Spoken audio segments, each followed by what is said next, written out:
चला तर आज बनवणार आहोत आपण भेंडी आणि बटाट्याची भाजी। तर मी कढई गॅसवर ठेवली, त्याच्यात 2-3 पळी तेल घातलं आणि त्याच्यात जिरं तडतडायला टाकलं आहे। परत लसूण बारीक ठेचून घातलेला आहे, थोडं हिंग टाकलं, बटाटे धुवून बारीक चिरून घेतलेले लांब आकारात ते पण घातलेले आहे।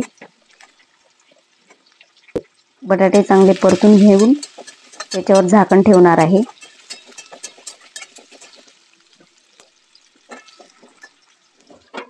झाकून ठेवले आणि एक वाफ काढून घेणार आहे। आता बटाट्याची एक वाफ काढून घेतली आणि बऱ्यापैकी बटाटे शिजूनही गेलेले आहेत। आता बटाटे कढईतच बाजूला केले आणि त्याच्यात धुवून चिरून घेतलेली लांब आकारातली भेंडी घातली। त्याच्यात लाल तिखट, हळद, धने पावडर, कांदा लसूण मसाला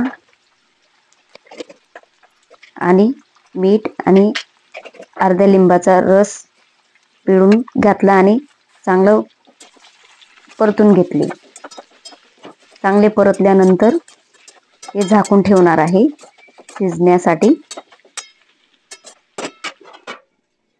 झाकून ठेवल्यानंतर परत झाकण उघडून पाहिलं, बटाटे आणि भेंडी चांगल्यापैकी शिजून गेलेले आहेत। आता त्याच्यात कोथिंबीर ॲड करायची आहे।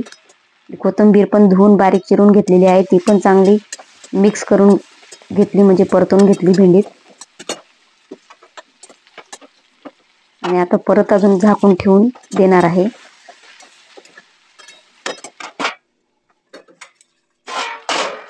छान वाफ आलेली आहे, भेंडी पण आपली छान अशी शिजून तयार झाली आपली भेंडी आणि बटाट्याची भाजी तयार। तर आधी मी टेक्स्ट लिहून टाकत होते व्हिडिओ, आता मी व्हॉइस देऊन व्हिडिओ अपलोड करणार आहे।